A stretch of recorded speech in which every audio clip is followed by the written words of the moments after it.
Welcome to Standard Chartered Money Insights, a podcast series by Standard Chartered Bank that brings you market views and insights on the go. Hi, welcome to this new episode of Through the Noise. My name is Heung, Senior Investment Strategist of our bank's CIO office. And with me today is Fook Hien, also Senior Investment Strategist within our CIO team. So Fook Hien, I think investors have been bracing for another week of volatility. And I was caught by the title of our weekly, saying that Trump put is back in play. So can you explain a little bit more on what do you mean by the title Trump put being back in play? And what are the investment implications to investors? Yeah, hi, thanks, Ray. So the pause in US tariffs is against the major trade partners, excluding China. And this pause came after a 20% peak to trough drop in the S&P 500 index and excessive volatility in the US government bond yields. So this reveals the likely pain threshold of the US administration. And following the market rout, Trump's nomination of Treasury Secretary Scott Bessent as the main trade negotiator with Japan, it signals a less aggressive stance on trade going forward. We expect the US to eventually strike trade deals with the major partners and then focus on the tax cuts and deregulation. And this should help to stabilize the economy, stabilize risk assets and the US dollar. So the rebound in risk assets we've seen in the past week, it follows this pause in the tariffs and it supports our core economic soft landing thesis. Under this scenario, the latest market volatility was primarily caused by trade policy uncertainty. For investment implications, investor positioning, it suggests that there's some near-term equity rebound to be expected. Based on our quantitative indicators, investor positioning in US equities has fallen to the lowest level since the COVID sell-off. This is a contrarian indicator, and it suggests a higher than normal probability of a recovery in the coming weeks. Our fear and greed indicator, it also remains in the fear territory after bouncing from last week's extreme fear levels, also adding another support to a near-term rebound in equity markets. And finally, our quantitative stock versus bond model, it turned mildly positive for equities again after briefly falling to negative at the end of March. The focus of US equities now is likely to turn to the US Q1 earnings season in our view. So we would urge investors in the current environment to stay diversified and to look for bargains. We would use the recent sell-off in US government bonds to add to this historically defensive asset class.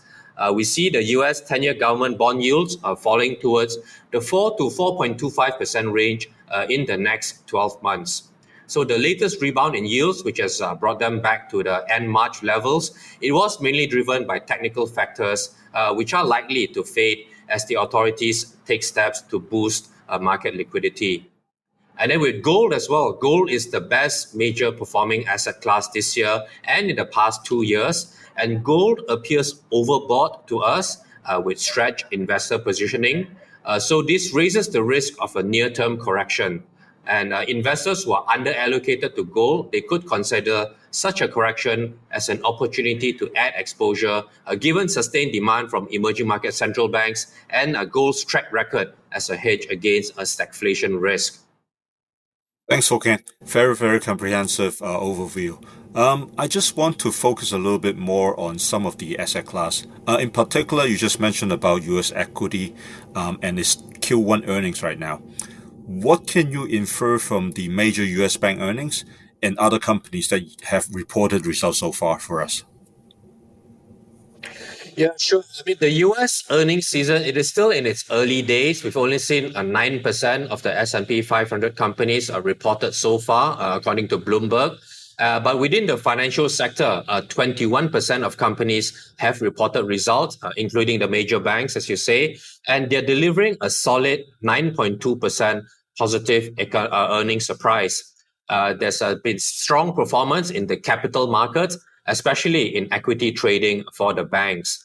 And guidance for the bank's full year earnings so far are not as bad as feared. Further interest rate cuts, they would put pressure on net interest margins, although this has been mostly baked into expectations.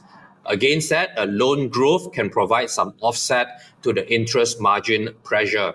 And the outlook on loan growth is mixed. Some banks, they remain optimistic on corporate demand, while others are cautious given the trade and geopolitical uncertainty. Our view, we believe US major banks are an attractive sector investment opportunity with deregulation prospects supportive of earnings and potential share buybacks. We see the stability in loan loss provisions. It is also reassuring on the state of US consumers and corporates. Meanwhile, we see the airline industry has been reacting to the broad uncertainty by reducing capacity growth plans.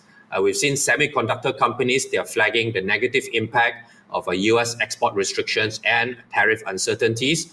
And we expect companies which are facing direct disruption on their supply chain, these companies would avoid giving financial guidance as the earnings season progresses. The consensus expectation now for the S&P 500 earnings is to grow by 8.6% this year, which is down from 10.5% 2 months ago. And we will continue to monitor how this growth for 2025, how this number evolves. Thank you. I think previously you also mentioned about we can actually consider the U.S. government bonds right now. But within the bond space, can I actually ask you about Asia dollar bonds? What do we think about Asia dollar bonds in terms of this outlook? Yeah, thanks. So Asia dollar bonds, they have delivered a solid return of 2.3% in the first quarter of this year, and they're actually outperforming the US high yield and performing broadly in line with US investment grade corporate bonds. However, the yield premiums widened following Trump's Liberation Day trade tariff announcements. Despite this, the Asia dollar bonds outperformed the US counterparts due to the relatively subdued sell-off in the Asia investment grade bonds. The Asia high yield bonds lagged in contrast, despite their domestic focus because of investor caution on riskier assets weighing on the sentiment. So we see the heightened trade policy risk, particularly for Asia's export-driven economies. It will leave the Asia bond yield premiums vulnerable to shifts in sentiment, particularly in scenarios where the US recession risk will rise. However, this risk is mitigated by stronger external balances and more flexible policy on the monetary policy tools for most Asian economies relative to Trump's first term. Also, our expectation of a lower US government bond yields over the next 6 to 12 months, this could provide a cushion against an excessive rise in yield premiums. Lastly, the market technicals are also favorable in our view, with a steady regional demand supporting flows into both the primary and secondary markets. So we hold the view that Asia dollar bonds are a core holding, and we would prefer the defensive sectors such as financials, including the sub-financials and telecommunications. Thank you, thank you. Let's change tack a little bit to talk about currency. I think another thing that we have seen in the market is the decline of the US dollar in general. Do you see further downside for the dollar after the weaknesses that we observed in the recent weeks? And also, what is the implications for dollar Swiss franc? Yeah, thanks. We are of the view that the US dollar index or the DXY, it is likely to rebound modestly higher from the current levels. We see the recent US dollar weakness as a reaction to worries that the US policy is likely to result in lower demand for US assets. However, a refocus on the growth positive factors such as tax cuts and deregulation, this is likely to help reduce such concerns.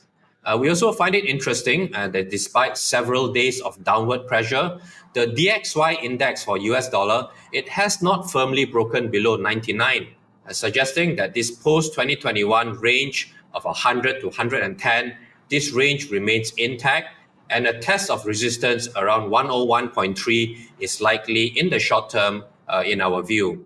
Of course, a break lower in the DXY index sustainably below 99 would result in a more protracted US dollar weakness, and that is a key risk to our view.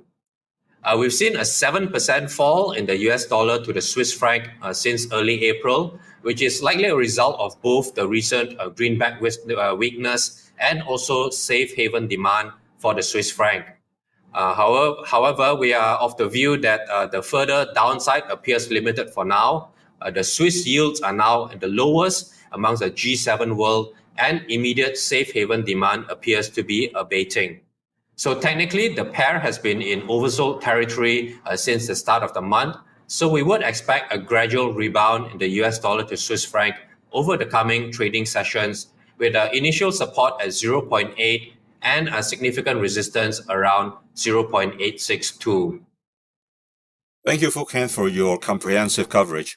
I guess for investor, I can probably summarize it in 3 takeaways. Number 1 is we need to think about scenarios and how the tariff enhanced the macro and market is likely to play out. Second, we need to start hunting for bargain spreading across the US, European, and Asian markets. And finally, the most important thing, stay diversified. Thank you, Fook Hien. And that's all the time we have for this episode of Through the Noise. Please stay tuned for our next one. Thank you. Bye now. Thank you for listening to Standard Chartered Money Insights, a podcast series by Standard Chartered Bank.